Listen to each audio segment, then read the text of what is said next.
نحمده ونصلي على رسوله الكريم اما بعد فاعوذ بالله من الشيطان الرجيم بسم الله الرحمن الرحيم ان الله وملائكته يصلون على النبي يا ايها الذين آمنوا صلوا عليه وسلموا تسليما عن ابي هريرة رضي الله عنه قال قال رسول الله صلى الله عليه وسلم من صلى علی عند قبری سمعته ومن صلى علی نائیا ابلغته صدق اللہ العظیم وصدق رسولہ النبی الکریم۔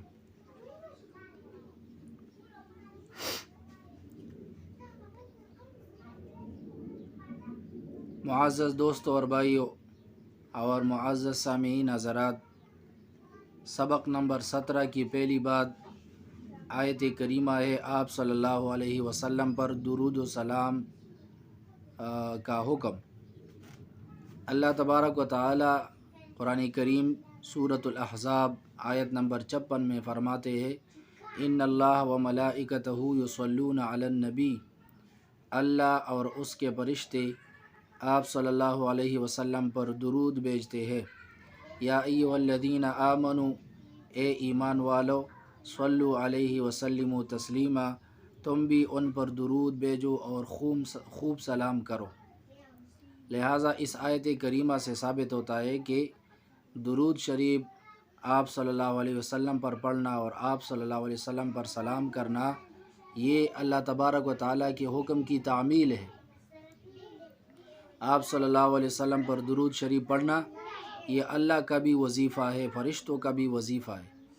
اگر کوئی اعتراض کرے کہ اللہ تبارک و تعالیٰ اور اس کے فرشتے اللہ کے نبی پر درود و سلام بھیجتے ہیں تو ہمارے درود و سلام کا کیا فائدہ؟ تو اس کا جواب یہ ہے، ہم آپ سے پوچھیں گے کہ جب اللہ خود آپ صلی اللہ علیہ وسلم پر درود بھیجتے ہیں تو فرشتوں کے درود و سلام کا کیا فائدہ؟ یہ ہمیں ملتا ہے، ہم آپ صلی اللہ علیہ وسلم پر درود و سلام بھیجیں تو ہمیں ثواب ملے گا، ہمیں قربت ملے گی آپ صلی اللہ علیہ وسلم کی۔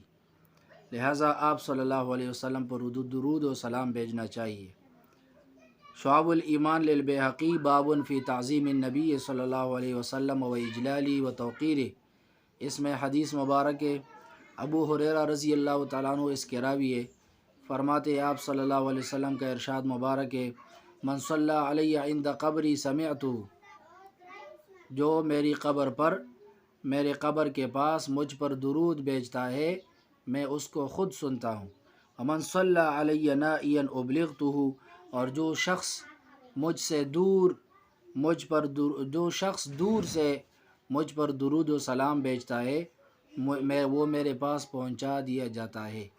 لہٰذا ہمارا یہ عقیدہ ہے کہ آپ صلی اللہ علیہ وسلم پر آپ کے روضے پر جائے تو آپ صلی اللہ علیہ وسلم پر درود و سلام ہم پیش کرتے ہیں، اور جب ہم یہاں سے درود و سلام پڑھیں گے، دور سے پڑھیں گے، تو ہم آپ صلی اللہ علیہ وسلم پر درود پڑھیں گے اور فرشتے اس پر یہ درود و سلام پیش کریں گے اور ان کی طرف پہنچائیں گے، آپ صلی اللہ علیہ وسلم کو ہمارا درود پہنچائیں گے۔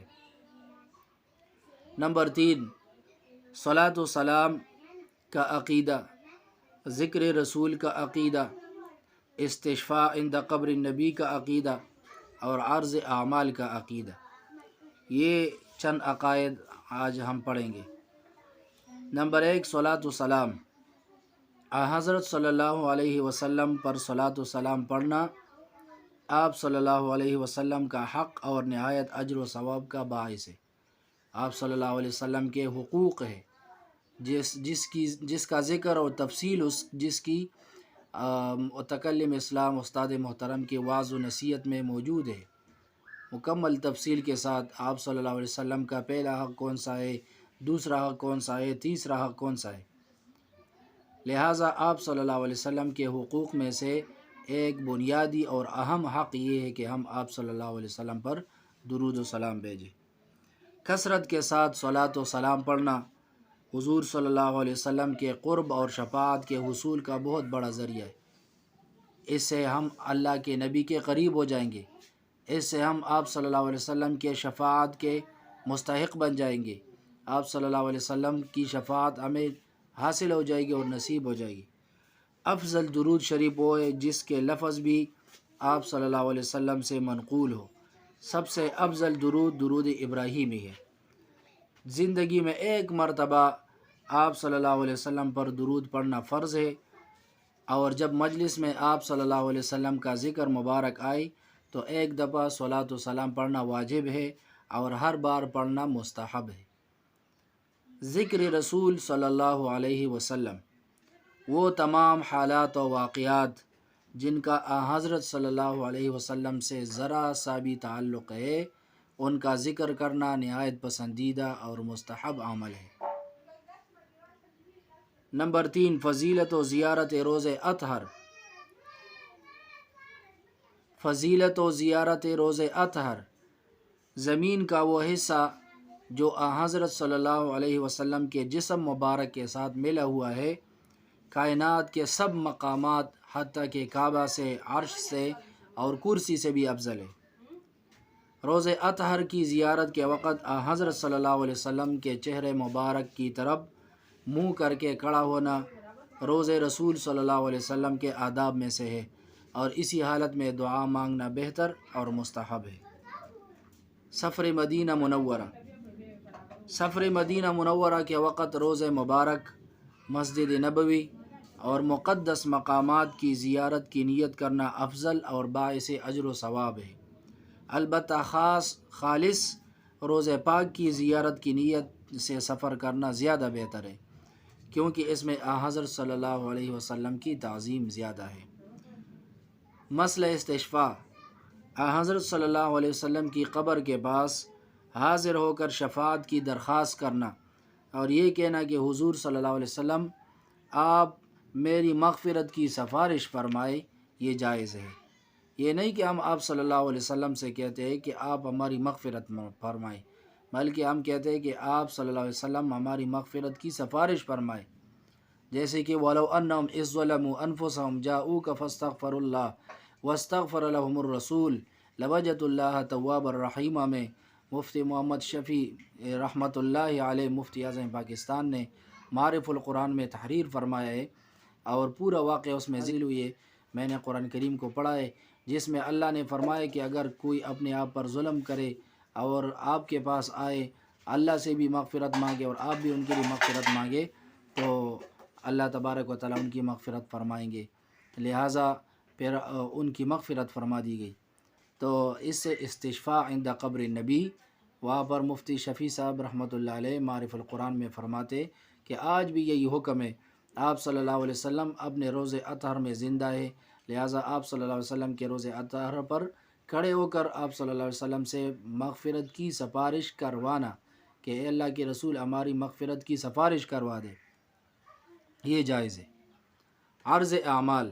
حضور صلی اللہ علیہ وسلم پر روز مبارک میں امت کے اچھے اور برے اعمال اجمالی طور پر پیش کیے جاتے ہیں۔ تعرض اعمالکم علیہ، حدیث مبارک میں ہے کہ آپ تمہارے اعمال مجھ پر پیش کیے جاتے ہیں۔ جو تم نیک کام کرو حمدت اللہ علیہ، میں اس پر اللہ کی حمد اور شکر ادا کرتا ہوں۔ لہٰذا یہ بھی حدیث مبارک میں ہے کہ میرے اوپر جمعہ کے دن زیادہ اکثر صلاۃ علیہ، جمعہ کے دن میرے اوپر زیادہ درود شریف پڑھا کرو۔ فإنکم صلاتکم معروضۃ علیہ، تمہارا درود مجھ پر پیش کیا جاتا ہے۔ صحابہ نے عرض کیا کیف صلاتنا تعرض علیک وقد ارمت، آپ تو مٹی ہو جائیں گے، کس طرح ہمارے درود و سلام آپ پر پیش ہو جائے گا؟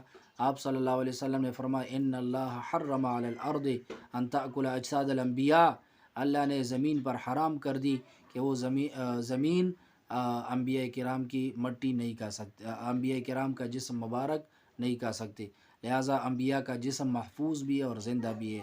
اور آپ صلی اللہ علیہ وسلم کے قبر مبارک پر درود و سلام پیش کرے سنتے ہیں، اور آپ صلی اللہ علیہ وسلم کی قبر مبارک پر کھڑے ہو کر استشفاء اور شفاعت کی ہم طلب کرے تو سفارش بھی آپ صلی اللہ علیہ وسلم فرماتے۔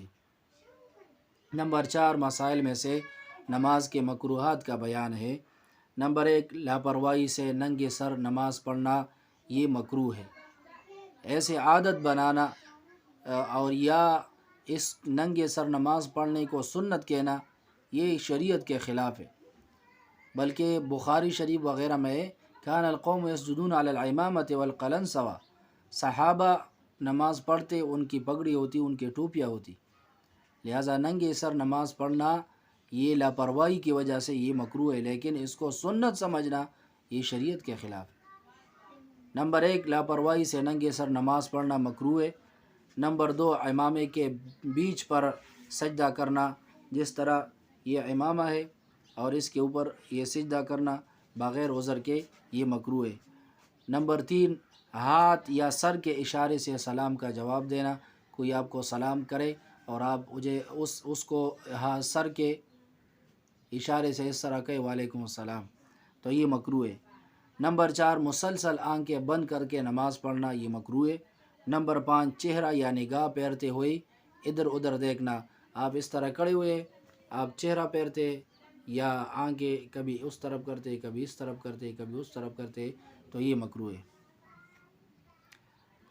نمبر 6 منہ میں کوئی چیز رکھ کر نماز پڑھنا، یہ مکروہ ہے۔ نمبر 7 جمائی لینا، بقدر ہمت نہ روکنا، یہ مکروہ ہے۔ نمبر 8 کمر کو، کھوک کو، کولے پر ہاتھ رکھنا وغیرہ، یہ مکروہ ہے۔ نمبر 9 پیشاب یا پاخانہ کا تقاضا ہوتے ہوئے نماز پڑھنا مکروہ ہے۔ نمبر 10 انگلیاں چٹکانا، انگلیوں میں انگلیاں ڈالنا، یہ مکروہ ہے۔ نمبر 11 آیت تسبیحات انگلیوں پر گننا مکروہ ہے۔ نمبر 12 انگڑائی لینا، یہ مکروہ ہے نماز میں۔ نمبر 13 آلتی پالتی مار کر بیٹھنا بلا عذر مکروہ ہے۔ نمبر 14 کسی کے چہرے کی طرف رخ کر کے نماز پڑھنا مکروہ ہے۔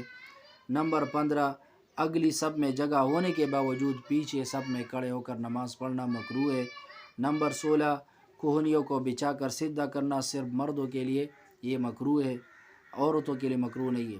نمبر 17 سر یا کندھے پر موجود کپڑے کے دونوں سرے لٹکے ہوئے چھوڑ دینا، آپ کے سر کے اوپر کپڑا اور دونوں کو لٹکے ہوئے آپ چھوڑ دیں تو یہ مکروہ ہے۔ قمیص وغیرہ میں بازو ڈالے بغیر اوپر رکھ کر نماز پڑھنا مکروہ ہے۔ نمبر 18 بدن سے یا کپڑوں سے کھیلنا مکروہ ہے۔